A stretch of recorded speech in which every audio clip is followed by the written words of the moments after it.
भगवान श्री कृष्ण 12वें अध्याय के दूसरे श्लोक में जो निर्देशन देते हैं कि मेरे व्यक्त रूप को, विश्व रूप को तुम इस तरह से अपनाओ, उसका ध्यान करो। पहला निर्देश दिया कि मुझ में प्रवेश कर जाओ और इस तरह कि तुम्हारा जीवन प्रभुमय हो जाए, उसके रंग में रंग जाना। किसी रंग में जैसे डुबकी लगा दी और बाहर निकले तो फिर हम नहीं रहे, उस रंग में हो गए, उसमें रंगे गए। जैसे कोई खाने की चीज फीकी हो और किसी शहद में एक बार उसे डुबो दिया जाए, शहद में प्रवेश कर जाए, चाहे मूंगफली का दाना हो या फिर बादाम की कोई गिरी हो, शहद में एक बार डुबो दीजिए, उसमें प्रवेश कर जाए। जब वो बाहर आएगी गिरी बादाम, तो फिर उसका रूप बदल जाएगा। उसकी मिठास और मजे की बात है, बादाम का अपना स्वाद और शहद का स्वाद दोनों जब मिक्स हो जाएंगे तो एक अलग रूप आएगा। हम और हमारे परमात्मा दोनों के मिठास एक जगह संयुक्त हो जाए, मेरे भीतर की शांति और परमात्मा की संपूर्ण शांति का मेल हो जाए, मेरे अंदर की ऊर्जा परमात्मा की दिव्य ऊर्जा से जुड़ जाए, तो भगवान ये कहते हैं कि तुम मुझ में प्रवेश कर जाओ, मेरे रंग में रंग जाओ, प्रभु में हो जाओ। मेरा व्यक्त रूप विश्व है, इस विश्व के साकार स्वरूप को पूजते हुए तुम मुझ तक पहुंचो, इस जगत को देखते हुए जगतपति तक पहुंचो, संसार को देखते हुए संसार के स्वामी तक पहुंचे, उसके धनों को देखते हुए उस धनपति तक जाएं, जिसका धन आपके जीवन को धन्य कर रहा है। ऐसा समझिए कि आप संसार के चित्रों को देखते देखते और चित्रकार तक पहुंच गए। इस उसकी निर्मिति को, उसकी सृष्टि को देखते देखते, उसके निर्माण को देखते देखते निर्माणकर्ता तक पहुंच जाए। निर्माता तक निर्मिति से ही पहुंचना है, मूर्त से अमूर्त तक जाना है। सृष्टि को देख करके आप सृष्टा तक पहुंच जाइए। उसका सौंदर्य जो फूलों में और पूरे संसार में सर्वत्र है, तो देखो उस सत्यम शिवम सुंदरम को, वो कैसा रूप है उसका। कहा गया है कि उससे फिर अनुभव करना होगा।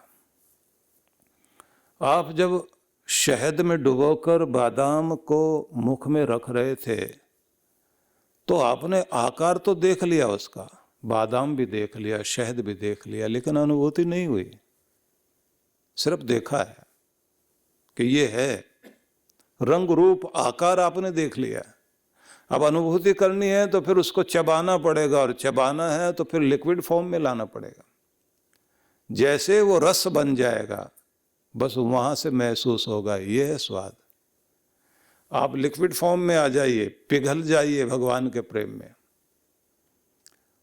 और पहले आपको संसार देखना है, विश्व रूप को देखना, उसे देखते देखते फिर आप इतने पिघल जाओ उसकी स्तुति करते हुए, क्योंकि यहीं से पहले देखना है, जानना है, जानते जानते फिर आप उसकी स्तुति में उतर आए।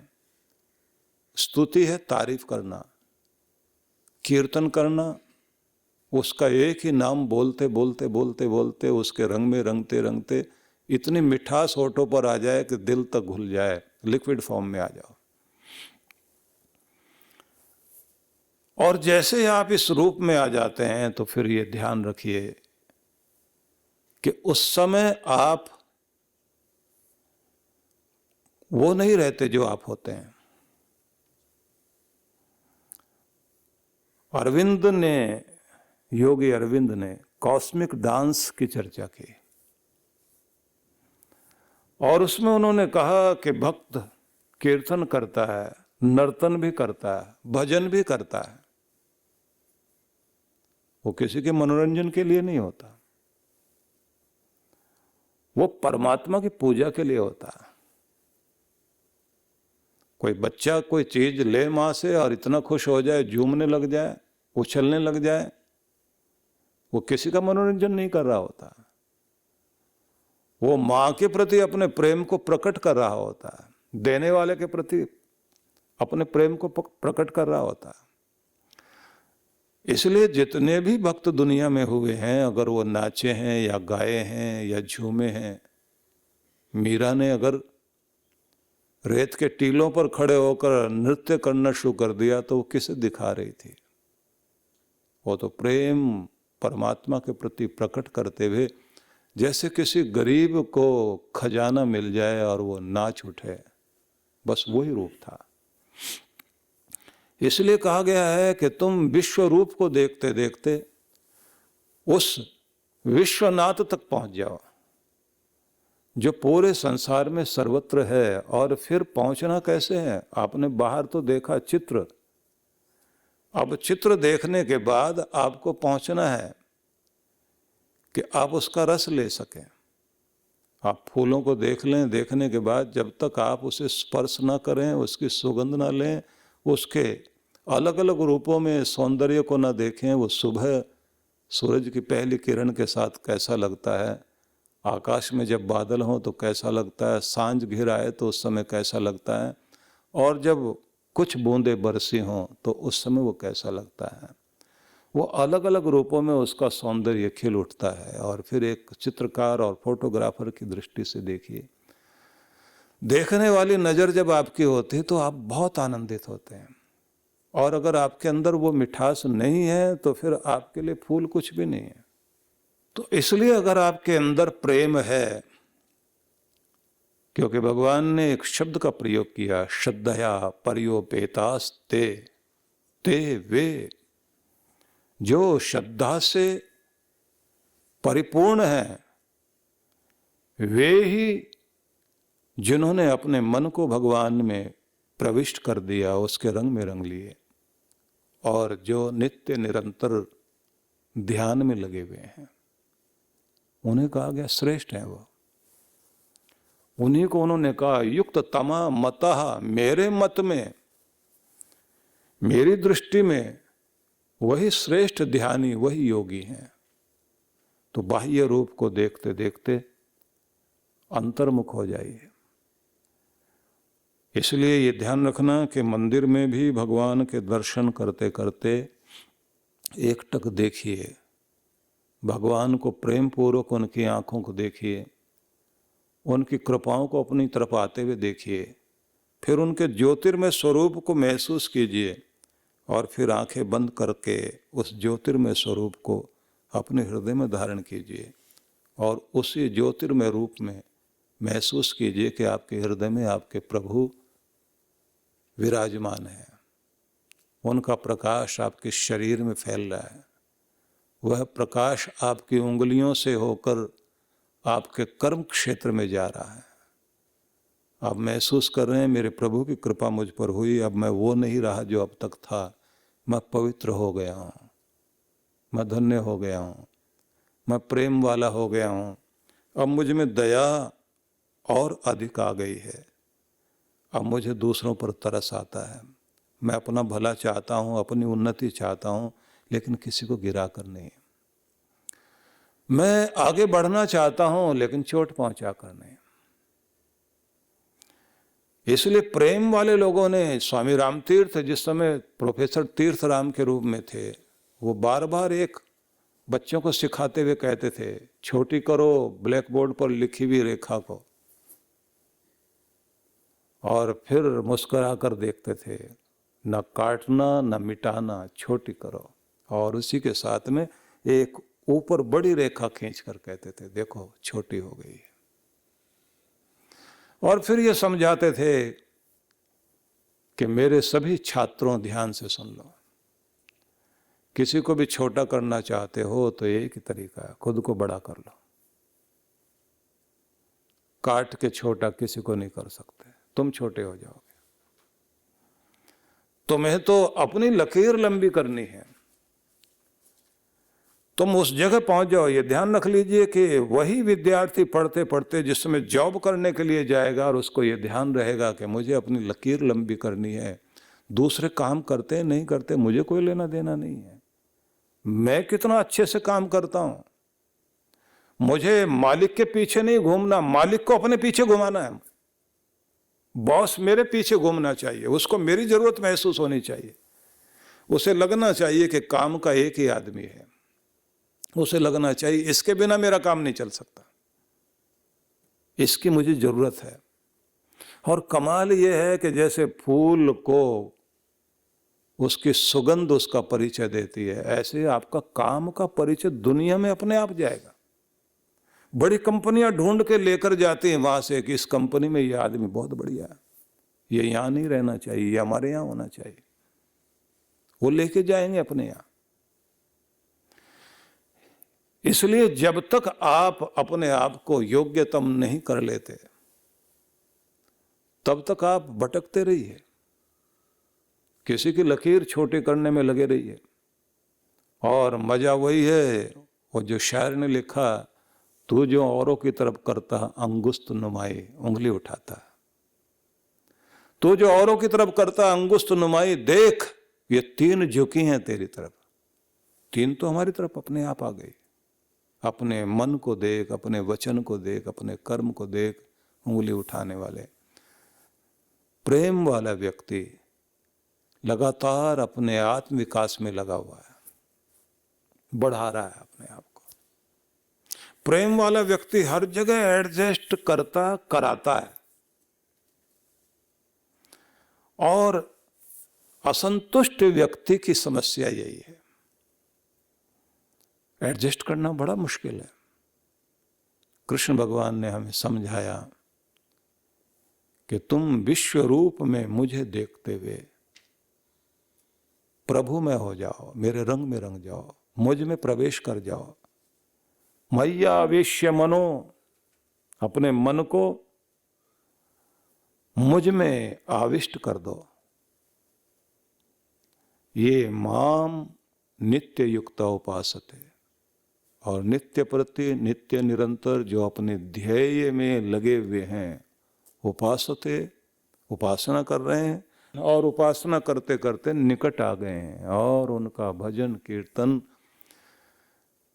इसीलिए है कि उनके हृदय में और प्रेम उपजे, निकटता बढ़े, संयुक्त हो जाएं, जुड़ जाएं भगवान से, उसी तान में इस तरह से तल्लीन हो जाएं कि प्रभु की निकटता महसूस हो। और ये ध्यान रख लीजिए, यही आगे चल कर के ये कौन सी चीज है जो आपको जोड़ देगी। तो उनको कहना पड़ा, श्रद्धया पर्योपेताः, वे लोग ते श्रद्धया पर्योपेताः, वे जो श्रद्धा से, श्रेष्ठ श्रद्धा से, पूर्ण श्रद्धा से मुझ में लगे हुए हैं। अब यहां कल जैसे हमने एक चर्चा की थी कि आपका प्रेम ही श्रद्धा बनता है, आपका प्रेम ही भक्ति बनता है, आपका प्रेम ही आदर बनता है, आपका प्रेम ही है वही, कहीं वात्सल्य बन गया, कहीं स्नेह बन गया, उसके अलग अलग रूप हैं। और मुझे डॉक्टर गुणवंत की कुछ पंक्तियां अच्छी लगी, अच्छा लिखा उन्होंने कि प्रेम के अभाव में बड़ी समस्याएं हैं। प्रेम का अभाव जब रहता है व्यक्ति के जीवन में, प्रकृति से प्रेम ना हो तो पर्यावरण के प्रति जब अभाव होता है, उन्होंने लिखा absence of love for the environment. क्या होता है उससे? कहते हैं प्रदूषण फैलेगा। एनवायरमेंट के प्रति अगर आपके मन में प्रकृति के प्रति प्रेम नहीं है तो प्रदूषण फैलाने में बड़ा योगदान दोगे आप। सब लगे हुए हैं, प्रदूषण बढ़ रहा है, गाड़ियों से धुआं उठ रहा है, चिमनियों से धुआं उठ रहा है, जीना मुश्किल हो रहा है, सांस लेना मुश्किल हो रहा है। छोटे छोटे बच्चों के विज्ञापन आते हैं, हम जीना चाहते हैं, हमें जीने दो, हमें सांस लेने में दिक्कत होती है। तो प्रेम का अभाव तो है। और उन्होंने लिखा है कि अगर युद्ध की समस्या है तो यहां भी प्रेम का अभाव है। Absence of love for life, कि जीवन के प्रति प्रेम का अभाव, यही तो लड़ाइयां कराता है। मेरा जीवन तेरा जीवन, दोनों में जब हम लोग बोलते हैं ना राम राम राम, एक दूसरे को बोलते हैं ना राम राम, तो दिखाई देता है कि हम क्या बोल रहे हैं। मेरा राम और तेरा राम अलग नहीं है। व्यक्ति से कहते हैं राम राम, मिला ना, उसको हाथ जोड़ते हैं राम राम। तो राम राम में पहले तो आप हाथ अपने हार्ट को लगाते हैं, राम, यहाँ का राम, और फिर उधर की तरफ देखते हैं राम। तेरा और मेरा राम एक ही है। तेरे अंदर भी वही भगवान जो मेरे अंदर है, हम दो नहीं है, एक ही है। वो भी कहता राम राम, तुम्हारा मेरा एक ही है, हम दोनों एक ही हैं। ये प्रेम है। ये प्रेम जो है लड़ाइयां खत्म कराता है। और जहां प्रेम का अभाव है वहां हिसाब किताब चलेगा। मैंने तुम्हारे लिए इतना किया, तुमने मेरे लिए क्या किया, मैं तो ये भी करता रहा, वो भी करता रहा, तुम तो बड़े स्वार्थी व्यक्ति हो। दूसरा कहेगा भूल गए मैंने क्या क्या किया।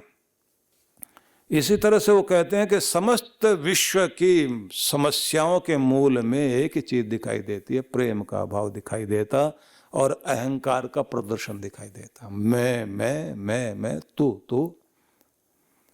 और जबकि स्वाभाविक रूप से प्रत्येक व्यक्ति ममता वाला प्राणी है। इंसान तर्क से नहीं जी सकता, उसे प्यार चाहिए, प्यार के दो बोल चाहिए। और ध्यान रखिए, किसी से ममता पाना चाहता है व्यक्ति, किसी पर ममता लुटाना चाहता है व्यक्ति को कहा जाता है वो प्रेम का प्यासा है और भावना का भूखा है। जानवर तक इस चीज को समझते हैं कि कौन प्यार वाला है। रोटी लेकर के कुत्ते के सामने लोग जाते हैं, दिखा रहे होते हैं रोटी, पीछे डंडा छिपाया हुआ होता है। कुत्ता भी ध्यान बचा करके टुकड़ा पकड़ता है, कहता है कि इसकी आंखों से पता लग रहा है बेईमान आदमी है, डंडा मार सकता है। बच करके वो उस समय, क्योंकि आंखों की तरफ देखता रहता है। सद्गुरु श्री सुधांशु जी महाराज द्वारा मानव सेवा को समर्पित संस्था विश्व जागृति मिशन वर्ष 1991 से धर्म, समाज एवं मानवता की सेवा में संलग्न है। यह संस्था 90 मंडलों, सेवा केंद्रों के माध्यम से न केवल भारत अपितु देश के बाहर अनेक देशों में सेवा के कार्य कर रही है।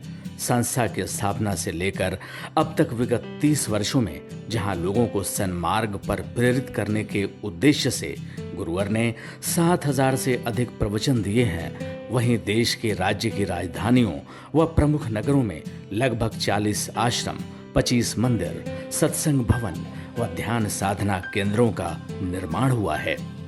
दिल्ली में करुणा सिंधु धर्मार्थ अस्पताल एवं फरीदाबाद के आरोग्य धाम अस्पताल में लाखों जरूरतमंद रोगियों का उपचार व ऑपरेशन किया गया है। अनाथ गरीब बच्चों के लिए सूरत में अनाथाश्रम, दिल्ली एवं कानपुर में गुरुकुल, फरीदाबाद में ज्ञानदीप विद्यालय, मुरादाबाद में सृजन प्राइमरी स्कूल, झारखंड के रुक्का खूंटी गांव में आदिवासी बच्चों के लिए 2 पब्लिक स्कूल समेत दिल्ली में उपदेशक महाविद्यालय भी बनाया गया है। इन शैक्षणिक संस्थाओं में लगभग 2500 बच्चों को शिक्षित व संस्कारित किया जाता है। दिल्ली के आनंदधाम आश्रम में जहां वृद्धाश्रम एवं वानप्रस्थ संचालित हैं, वहीं आश्रम की कामधेनु गौशाला में 125 गौओं की सेवा की जाती है। कामधेनु गौशाला की तरह ही देश के प्रमुख नगरों में 7 अन्य गौशालाएं भी संचालित हैं। साथ ही पूजा पाठ, यज्ञ अनुष्ठान से लोगों में धार्मिक भावना जागृत की जाती है। स्वाहा ओम अग्नये सप्तजिह्वाय स्वाहा ओम अग्नये हव्यवाहनाय स्वाहा ओम अग्नये शोधनजाताय स्वाहा ओम गरीब जरूरतमंद महिलाओं को सक्षम बनाने के लिए जहां कई तरह के प्रशिक्षण दिए जाते हैं, वहीं गरीब कन्याओं के विवाह में सहयोग भी किया जाता है। प्राकृतिक आपदा जैसे कि बाढ़, भूकंप, तूफान आदि में जहां मिशन द्वारा प्रधानमंत्री राहत कोष में सहयोग किया जाता है, वहीं जैसे वर्तमान में चल रही महामारी कोरोना संकट काल में जरूरतमंदों को भोजन, राशन किट व सांसों के संकट से जूझ रहे जरूरतमंद मरीजों को देश विदेश से मंगाकर ऑक्सीजन कंसंट्रेटर बांटे गए। मानव सेवा को ईश्वर भक्ति मानते हुए सेवा परमो धर्म के भाव से विश्व जागृति मिशन के सेवा कार्य निरंतर जारी हैं। आइए मिशन के सेवा पथ पर बढ़ते कदमों में कदम से कदम मिलाकर चलें और मानवता की सेवा में दान सहयोग कर पुण्य के भागीदार बनें।